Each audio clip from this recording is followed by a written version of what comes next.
So in the second part of chapter 4, we're going to look at different cycloalkanes more closely.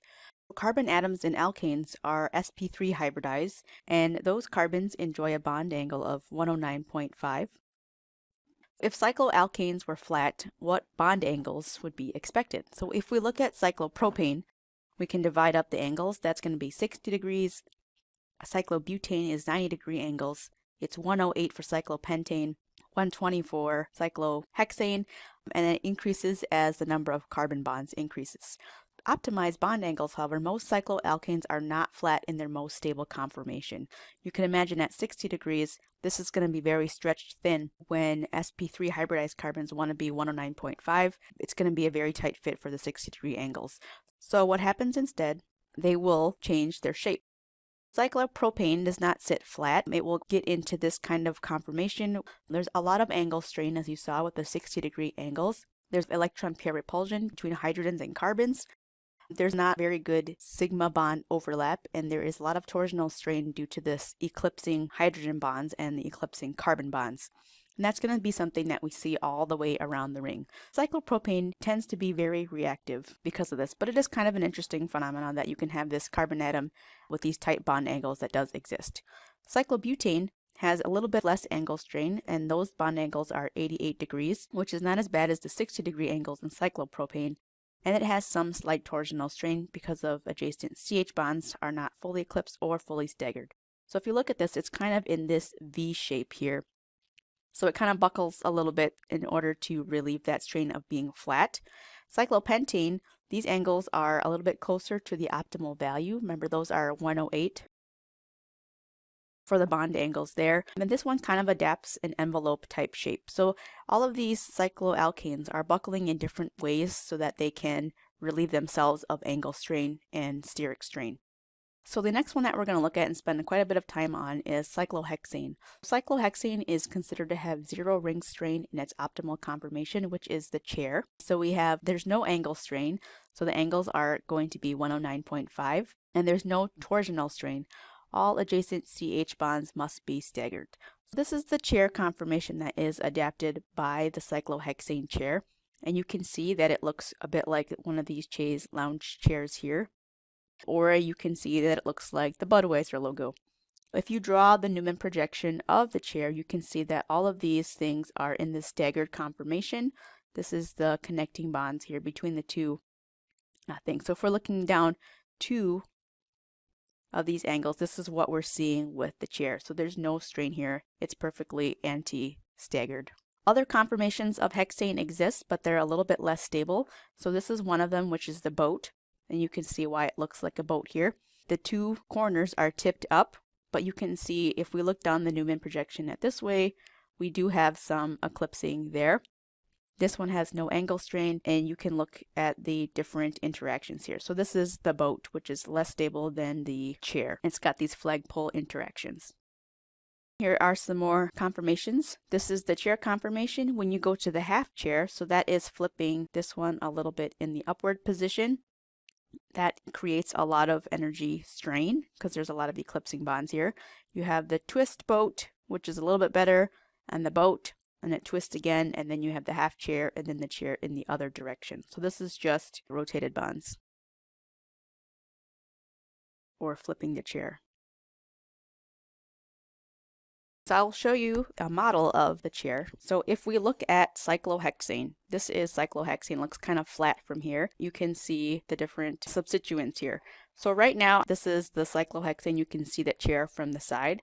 So we have this part would be the leg rest. This is where the body lays, and this is the head rest up here. So this is the chair. And if you're looking at that Newman projection down here, down these two angles, you have the staggered conformation. So there's some hydrogens that I left off here. So these are sticking out, so you don't have to see that. But all of the atoms, all of the white and the yellow atoms, these have things that are pointing up, and there's atoms that are pointing down. These are all in the axial position. So if they're straight up or straight down, they are in the axial position. We can do a chair flip. So when I'm doing a chair flip, this gets flipped up, and this gets flipped down. And now the chair is flipped, and all of the groups that were in the axial position are now in the equatorial position. So you can see that there. When you do the chair flip, all the axial groups go into the equatorial position. Their direction stays the same. So before, the yellow atoms were all axial, and they're all pointing down, but I'm going to do the chair flip again. So I'm going to flip this up, and I flip this corner down. So all of the yellow is still pointing down, but they're not all in the equatorial position. And that is the more stable conformation when you have more groups in the equatorial position. So when we draw chairs, there is this chair drawn here. At every corner, the direction that the corner is pointing, there's going to be a group that is axial in that direction. So this is a corner that's pointing up, so we have axial up. This one is a corner that's pointing down, so this is axial down. This one's axial up. Because this corner, this is axial down.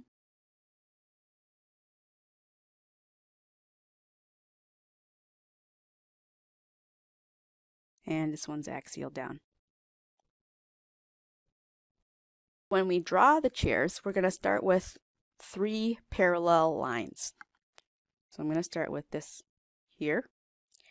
So these are one set of parallel lines. I have another set of parallel lines and another set of parallel lines. So that is how you would draw these. And when you draw the axial hydrogens, you just go and look at the corner. So this corner is pointing up, so I have an axial hydrogen. This corner is pointing down, so my axial is pointing straight down. This corner is up, hydrogen up. This is a corner down. This is an up pointing corner, so that's axial up. I'm going to draw another chair, the 3 parallel lines. So on each carbon, there's also an equatorial hydrogen, and that is, if there was an axial up hydrogen, this would be equatorial down. This one had an axial down, so this is equatorial up. This one is equatorial down, equatorial up, equatorial down, and this is equatorial up. And notice that the hydrogens here, like this hydrogen right here, is parallel to the bonds that are adjacent to it. And this hydrogen is parallel to the yellow ones here. These are all equatorial, and these are axial.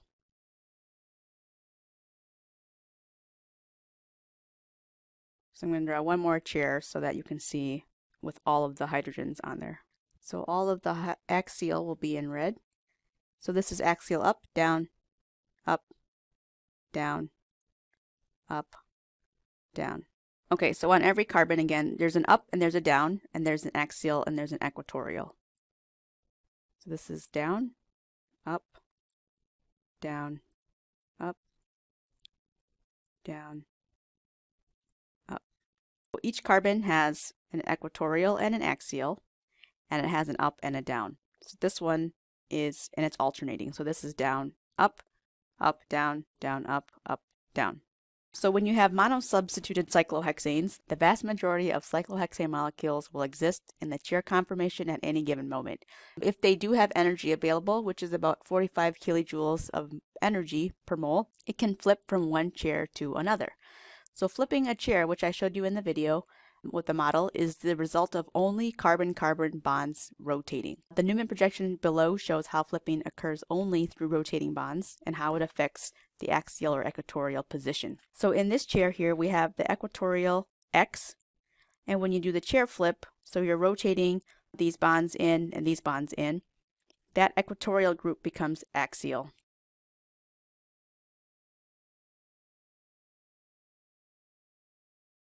Or in this case here, we have a group that is axial. It undergoes the chair flip. and then it becomes equatorial. So in this chair conformation, the purple group is a methyl group, a CH3. It is in the equatorial position. So you can see this is what it looks like from above or flat, and this is from the side. So right now, all of the yellow balls here, these hydrogens, are in the axial position, as are the white ones here. So the methyl group here is in the equatorial position and is pointing away from everything. And there's not very much interaction between these hydrogens and anything else. But now I'll do a chair flip. So when I do the chair flip, this is going to get rotated up. This one gets rotated down. My hydrogens that were all in the axial position before are now all in the equatorial position. And this group is now in the axial position. If I had put my hydrogen in here, which I didn't, you might be able to see that when this rotates, there is the personal space bubbles here that it might interfere with. And certainly if you had other substituents here that were bigger, that would interfere with that. But when you do the chair flip, everything that was axial becomes equatorial, and everything that was equatorial becomes axial, as you see here. If both versions of the chair were equally stable, you would have a 50-50 mixture of axial and equatorial, but you have steric crowding, which is also referred to as diaxial strain. So this is that diaxial interaction, which is also the same thing as steric crowding. So you would actually see 95% of this methyl cyclohexane in the equatorial position, compared to the axial position, which is only 5. So this is that space bubble that I was referring to. These H's here kind of start bumping space bubbles when this is in the axial position. So as your group size increases, the amount of diaxial interactions is going to increase quite dramatically. So if you have a tert butyl group on there, 9,999 parts of that solution would be in the equatorial position and only 1 in the axial position. So this one is a good way to lock it in a certain position by putting a tert butyl group on there. So if you have multiple substituents, you can use solid or dash wedges to show the positioning of the groups, and that shows them in either axial or equatorial position. So what you can get from this flat cyclohexane is that we have a chlorine group. This chlorine is pointing up. This methyl is pointing down. So the wedge is going to tell us up. This tells us down. To draw the chair, I'm going to start with your parallel lines. And I'm going to number the carbons so I know where to put my groups. Chlorine is in the up position, which means at this corner, this is pointing up. So if it's pointing up, that means my axial is pointing in the same direction as the corner, which will be axial up. So this is chlorine. And at carbon 2, my methyl group is down. And this is a corner that is pointing down, so that it's going to be axial down. If we do the chair flip, what you're doing really is, this is where it's getting rotated. This is where it's getting rotated. This corner is going to get rotated down. This corner is going to get rotated up. And I'm going to draw my lines the other direction because it's now been flipped. Since this corner is now down, this is now carbon 1, and this becomes 2, 3, 4, 5, 6. Carbon 1, my chlorine was up. The direction of the chlorine stays the same in the flipped version.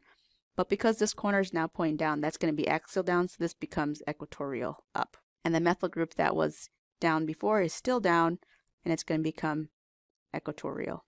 So this is axial, axial, equatorial, equatorial. So when performing a chair flip,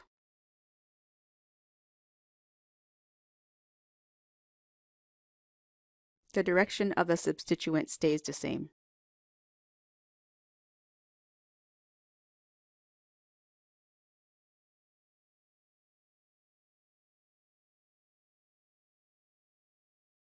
But axial groups become equatorial, and equatorial groups become axial.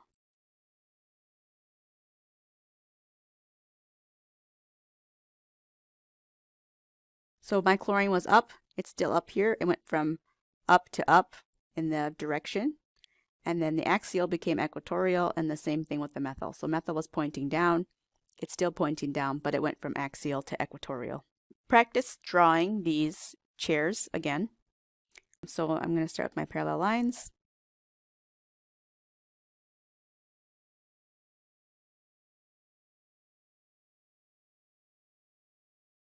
At 1, this is up, this is down. My corner is up here, so this is going to be axial ethyl group. And then at 3, I have a down. This corner is up, so that's going to be axial up, so this will be equatorial down. So that is 1. If I do my flip, this becomes 1. This is still going to be up, but it will become equatorial, and this becomes axial. So axial, equatorial, axial, equatorial. The one that is more stable is the one that has the group, the larger group in the equatorial position.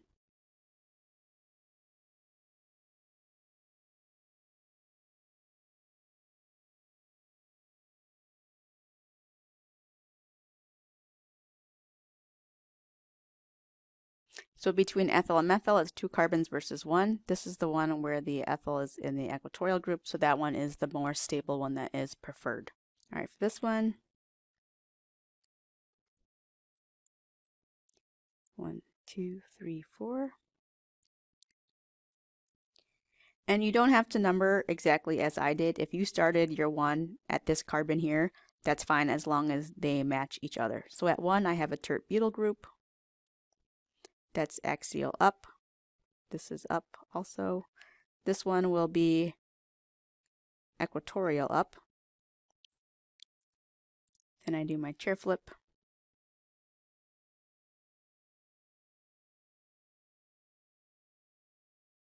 So this becomes equatorial, and this is axial. So even though these are both pointing in the up direction, in the chair form, one is axial and one is equatorial. But when you do the chair flip, the axial becomes equatorial, and the equatorial becomes axial.